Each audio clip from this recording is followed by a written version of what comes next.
On a windswept hillside in southern Turkey, a group of archaeologists kneel silently on the rocky ground. They are gathered around an ancient stone wall that has endured more than 12,000 years of upheaval. Across the excavation site, no one speaks. Every person holds their breath, because what has just emerged from beneath the tightly packed earth is an archaeological paradox unlike anything they have encountered before. The artifact should not have been there. It was not standing upright like the immense stone pillars surrounding it, nor had it been placed with reverence inside a wall niche, as ancient sacred statues often were. Instead, it was lying on its back, buried horizontally beneath the foundation that supported the stone wall. It was a human figure carved from stone, nearly the size of a living person. Its head and body had survived with remarkable completeness after 12 millennia underground. Yet its legs had been deliberately removed, severed with cuts that were precise, clean, and unmistakably intentional. Someone 12,000 years ago had laid this stone figure beneath the wall, then made certain that it would never be capable of standing again. When news of this extraordinary discovery was revealed to the world in the autumn of 2025, followed only 1 month later by a similar discovery at a nearby hill, the historical picture that researchers had carefully constructed over 3 decades began to show quiet fractures.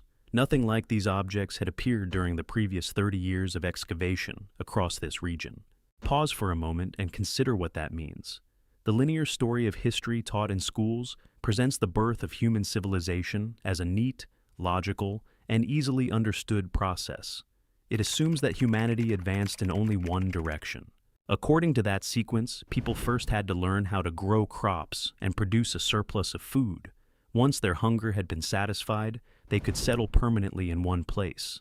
Then, as communities became stable and populations grew, they began constructing temples and monuments. Only after that did cities and complex social structures emerge. Agriculture came first, followed by permanent settlement, then religion, and finally all the remaining foundations of civilization. It was an orderly historical staircase, and generations of students climbed each step without ever questioning whether the sequence itself might be wrong. But on a dusty limestone ridge in Turkey's Şanlıurfa province stands an archaeological site that challenges this staircase by moving in the opposite direction. Each year, the ground reveals another piece of an increasingly undeniable truth. The further this journey carries us backward through history, the more clearly the old textbooks begin to resemble a comforting story that people collectively agreed to accept as fact. That place is called Göbekli Tepe. In the local language, the name roughly translates as Potbelly Hill. Seen from a distance, that is exactly what it appears to be. A swollen mound rising from an arid plain, with nothing remarkable about it. It is the kind of hill a shepherd might pass every day with his animals without ever giving it a second glance. For thousands of years, that is precisely what happened. People crossed the hill, grazed their livestock, and planted olive trees along its dry slopes. Not once did they suspect that a monumental structure lay directly beneath their feet, something that would eventually force scholars around the world to rewrite the opening chapter of the human story. What was buried inside that hill had been constructed more than 12,000 years ago. Let that number settle slowly, because it does not fit comfortably beside almost anything else we think we know about world history. 12,000 years. This was before the invention of the wheel, before the birth of writing, before humans learned to make pottery, and even before the first fields of domesticated wheat appeared anywhere on Earth. Göbekli Tepe predates the Egyptian pyramids not by a few centuries, but by thousands of years upon thousands of years. Take the entire span of time separating us from the age of the pyramids, place that distance end to end, then double it once more. Even then, you would still not reach the era when this hill was first created. While the builders of Göbekli Tepe were hauling enormous stones up this hill, the rest of humanity, at least according to the old traditional version of history, was still living in dark caves, shaping flint into crude spear points, and chasing herds across a world that had only just begun to thaw after the Ice Age. And yet those very people, cave dwellers, hunters, wandering foragers, communities with no metal tools, no draft animals, and no written plans, accomplished something almost impossible. They quarried blocks of limestone, weighing as much as 20 tons directly from the bedrock itself. 20 tons is heavier than a fully loaded modern truck. They cut these pillars straight from the limestone floor, shaped them into giant T-forms taller than a standing adult, drag them across open ground by sheer human strength, and raise them upright into carefully arranged circles. And then comes the part that truly forces you to stop and think. They carved them with extraordinary skill. Across the cold stone surfaces, they created vivid images of foxes, wild boars, vultures, scorpions, and snakes, creatures shown in decisive motion, alongside abstract symbols that no living person today can fully read. They were not simply moving masses of stone that should have been beyond the reach of Stone Age society. They were also pressing their inner world, their ideas, and perhaps even their deepest fears into the permanent surface of rock. For 3 decades, ever since the first large-scale excavations began, the most widely accepted interpretation was that Göbekli Tepe was an ancient temple. It was seen as a sacred ceremonial center, a gathering place for scattered bands of hunter-gatherers. According to this view, they came together here only at certain times of the year to perform mysterious rituals, then dispersed once again. Even that interpretation was already revolutionary in archaeology. Here was a massive religious structure, built by people who, according to the traditional historical sequence, should not yet have possessed the food surplus or the social organization required to create anything so substantial. It turned the historical staircase upside down. It suggested that spiritual belief may have come first, and that the desire to gather and worship may have driven people towards settlement and cultivation, rather than the other way around. The temple was not something that appeared after the town. The temple may have been the reason the town came into being. That idea alone sent shockwaves through the archaeological world.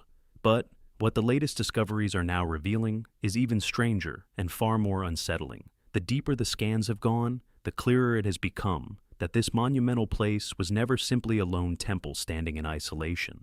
To reach that astonishing conclusion, researchers had to change their methods completely. For the previous 3 decades, archaeology here had largely meant excavation. It meant patiently peeling back layers of soil and stone with trowels, small brushes, and deep trenches cut into the hillside in order to expose the past. But excavation always comes with a price that few people like to mention. Every trench cut into the ground is a physical wound that can never truly heal. Each layer of soil removed is like a page torn from the book of history so it can be read. And once that page is gone, the original context surrounding the artifacts is lost forever. Faced with a vast hill whose greater part still remained unexcavated, the experts made a breakthrough decision. Instead of continuing to dig by hand, they cleared the olive groves from the slopes and deployed a range of advanced technologies capable of seeing through solid earth and stone without disturbing even a grain of dust. Ground-penetrating radar, aerial laser scanning, and high-resolution magnetic survey systems were used across the entire hill and the surrounding terrain. Archaeologists stopped cutting into the body of the hill. Instead, they began listening to the signals coming back from beneath the ground. And what the hill gave back was not the story of a single sacred monument standing alone in a wild plain. The radar signals returned as electromagnetic ghosts on a screen. In places where specialists expected to find only rubble or faint echoes, complete architectural forms began to emerge from the visual noise. There were stone circles nested inside other circles, and buried stone arcs tracing the outlines of monumental structures that had never been touched by an archaeologist's shovel. One structure emerged, then another appeared behind it, until their number far exceeded anything shown on the old maps. Beneath many feet of tightly compacted earth, hidden by 12,000 years of accumulated dust and the slow movement of the hillside, an entire buried world was redrawing its own outline through invisible electromagnetic traces. These were not imagined patterns. They were measurable reflections returning from solid masses of stone at consistent depths, forming shapes far too regular to be accidental products of natural geology. The famous stone circles uncovered in earlier excavations were only a handful of structures that happened to lie close to the surface. Beneath them, dozens more remained silent and untouched.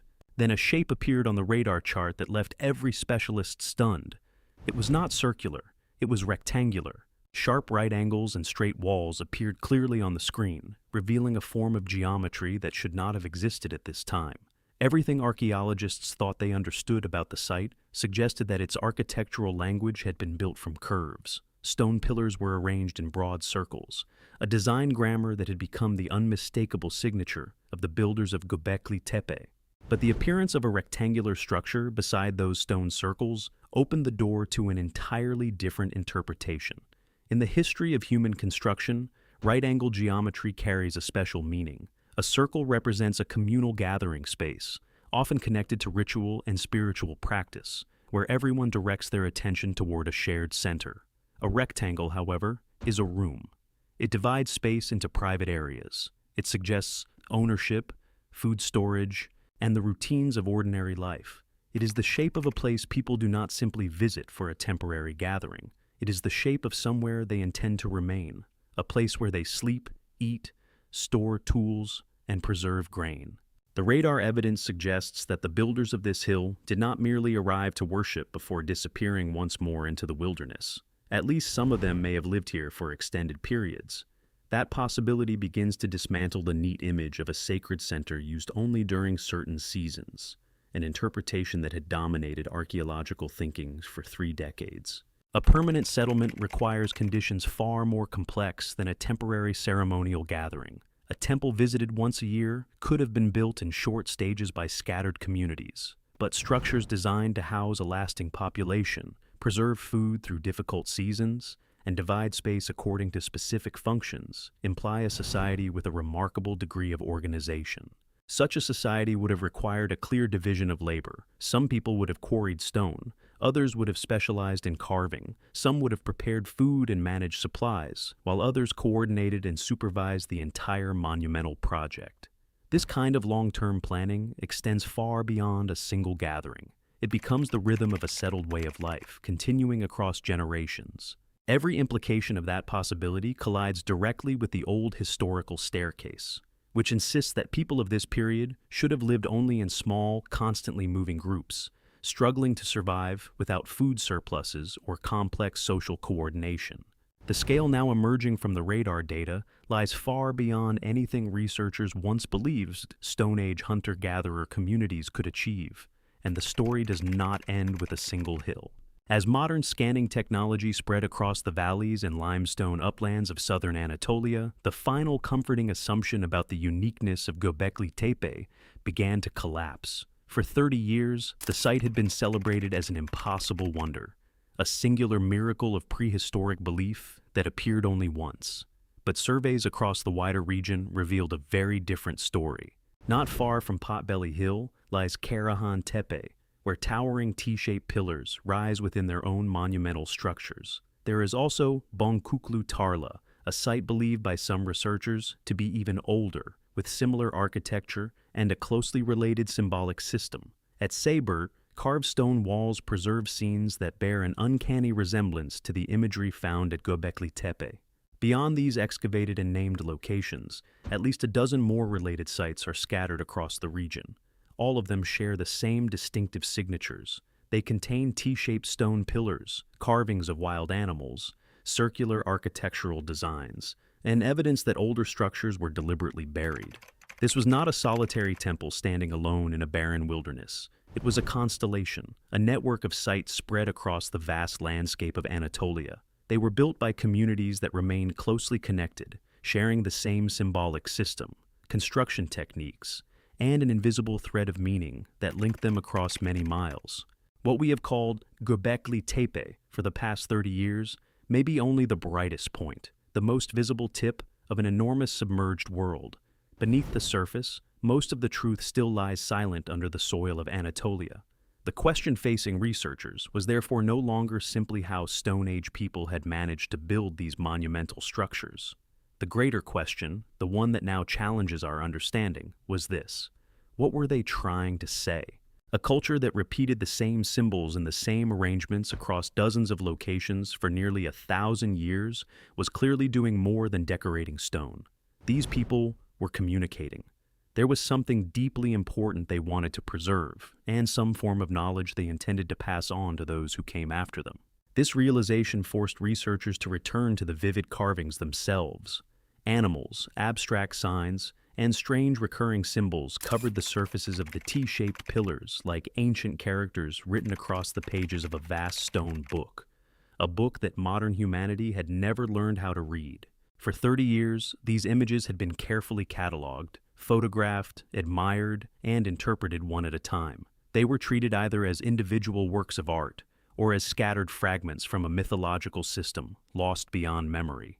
A fox on one pillar, a snake on another, a scorpion, a bird, or an unusual row of dots.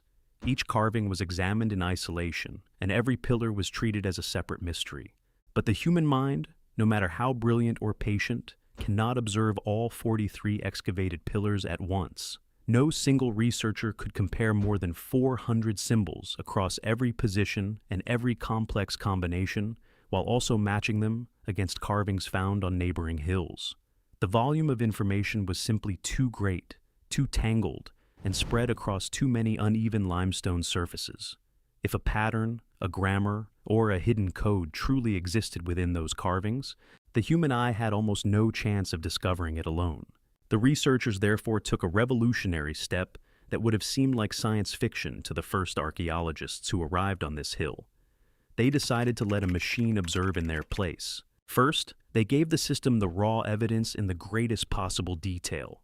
More than 2,500 high-resolution, three-dimensional images of the 43 excavated T-shaped pillars were loaded into the system. Every pillar had been recorded from multiple angles and mapped digitally to the nearest millimeter, preserving the depth of each carved groove and the curvature of every stone edge. Then came the symbols themselves. More than 400 animals and abstract signs were carefully cataloged. These included foxes, wild boars, cranes, vultures, snakes curling downward, scorpions frozen in motion, abstract H-shaped forms, crescent shapes, and mysterious rows of dots. Each image was assigned an identity, an exact location, the pillar on which it appeared, its position on the stone surface, and every other symbol occupying the same visual space. The entire symbolic language of a vanished world was fed into an artificial neural network and entrusted to an intelligence that did not think like a human being. This was the crucial advantage of the new method. When a person looks at a carved pillar, the mind instinctively begins constructing a story. It assigns meaning, responds emotionally, and may become attached to a favored theory. An artificial neural network carries none of those psychological burdens. It has no preferred explanation to defend. It feels no wonder, experiences no exhaustion, and does not decide in advance what the answer should be. Its only task was to search for statistical repetition across millions of data points at the same time. It examined every pillar and every symbol simultaneously, comparing all possible combinations in search of the faint traces of an underlying rule that human researchers might need generations to recognize. In a sense, it became the first mind in 12,000 years capable of reading all of Göbekli Tepe at once. When the statistical results finally appeared, the research room fell completely silent. The symbols carved into the stone were not arranged at random. For decades, the most reasonable assumption among archaeologists was that these carvings, although rich in expression, did not follow any strict or systematic order. They seemed similar to what researchers often encounter in prehistoric ritual art.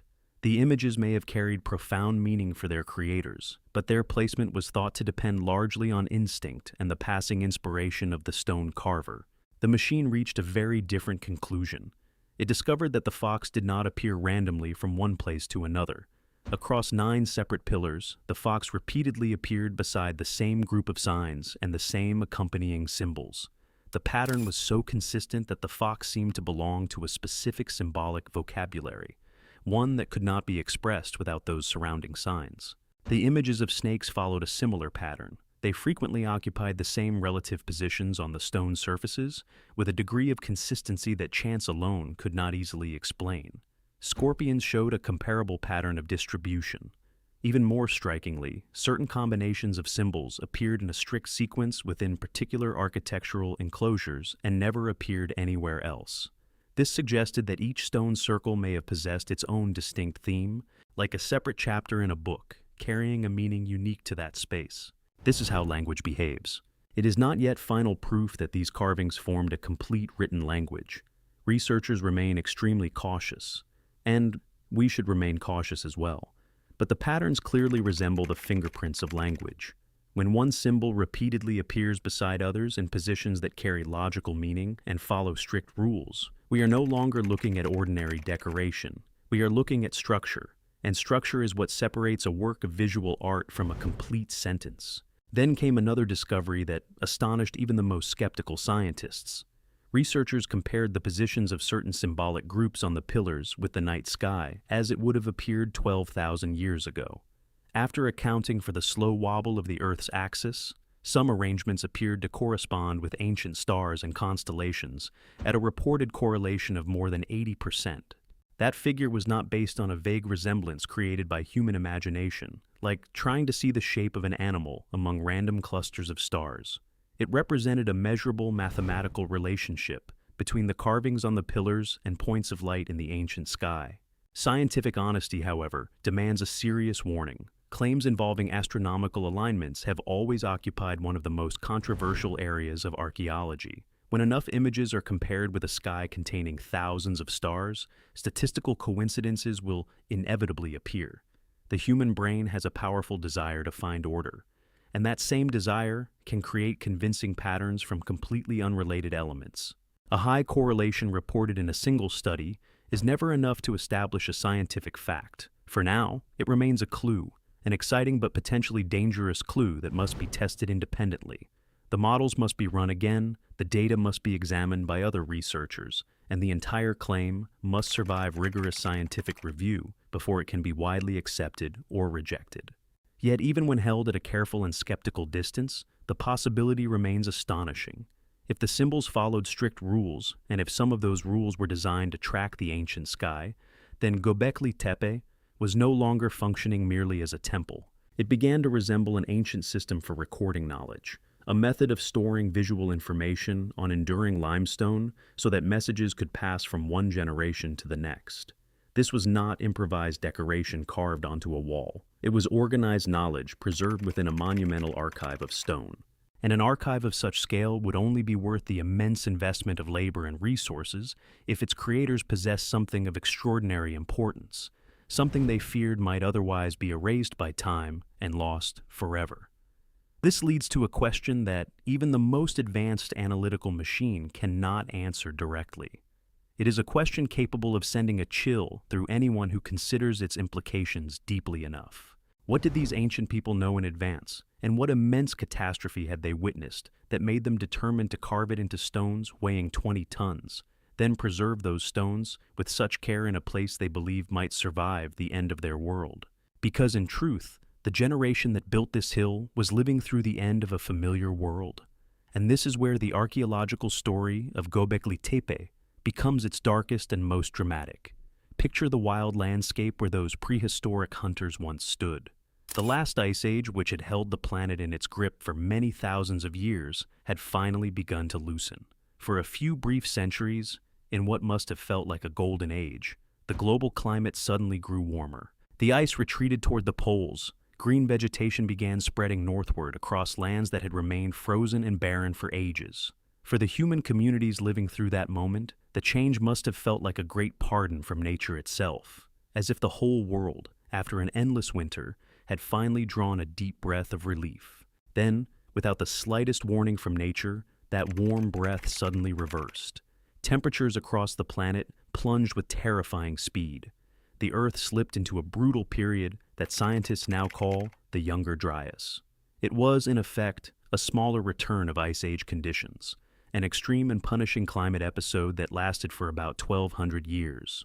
Young forests that had only just begun to take root quickly withered and died. The great herds that prehistoric people hunted and depended on for food began to weaken, collapse, and perish on a scale no one in human memory had ever witnessed. Major rivers suddenly changed course or froze. The rains no longer came when they were needed to sustain life. For the flesh and blood people struggling to survive in that age, the Younger Dryas was not an abstract line on a modern climate chart. It was the sky turning against them.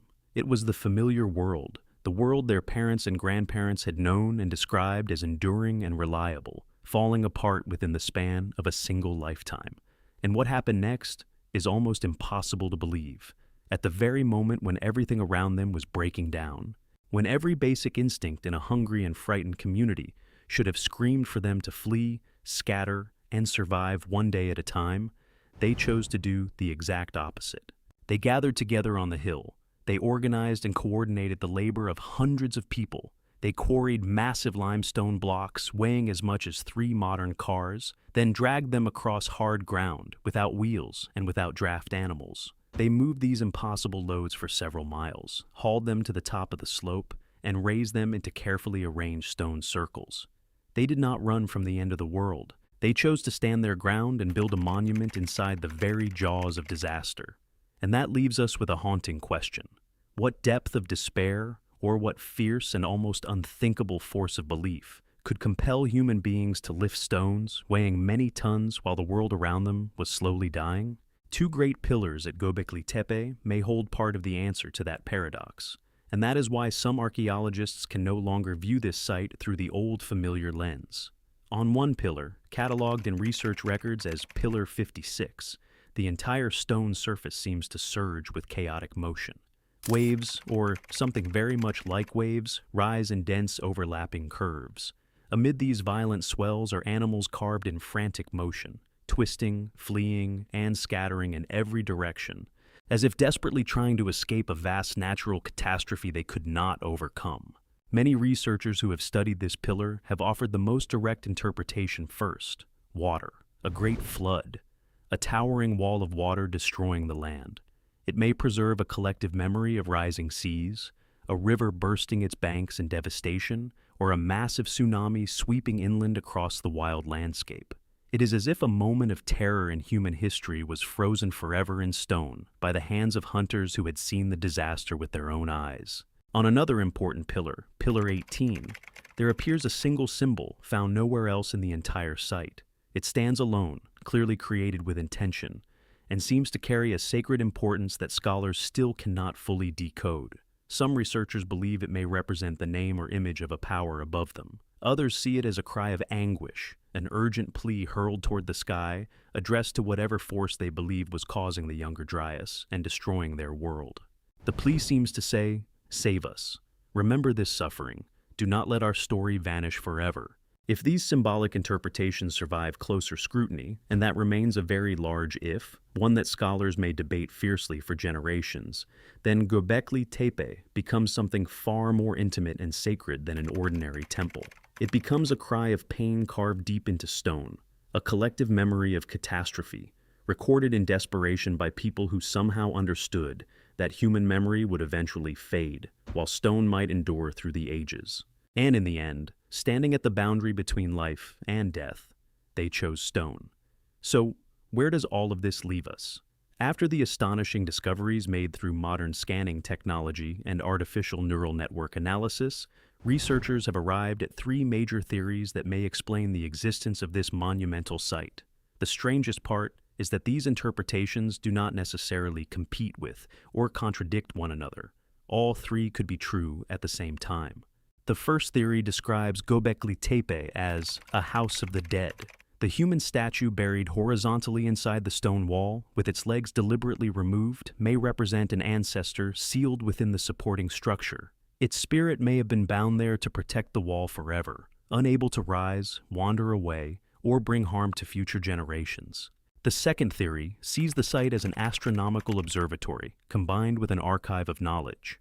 The measurable correspondences with the ancient night sky, the symbols arranged according to the strict rules of a visual language, and the pillars that may preserve memories of catastrophe during the Younger Dryas, all suggest a place intentionally designed to record unusual movements in the heavens and preserve the memory of what their ancestors had survived. The third theory presents Göbekli Tepe as a social center and a major gathering place for the wider region. It may have been a sacred meeting ground where scattered and frightened communities came together to exchange vital survival knowledge, strengthen a shared cultural identity, and continue existing as a united society while the planet itself seemed determined to erase them. A sacred tomb, a vast library of knowledge, and a place of human connection, grief, memory, and belonging may all have risen together from one solitary pot-bellied hill during the same century of climatic upheaval and collapse. And this is the thought that may keep you awake tonight? More than 90% of the entire Göbekli Tepe complex and the surrounding network of related sites still lies completely buried deep beneath the earth. Every astonishing discovery made so far, from the legless statue buried on its back, the stone face, the hidden rectangular buildings, the symbolic patterns detected by artificial intelligence, and the terrifying flooded world carved across Pillar 56, has come from only a tiny fraction of the total area that humans have excavated.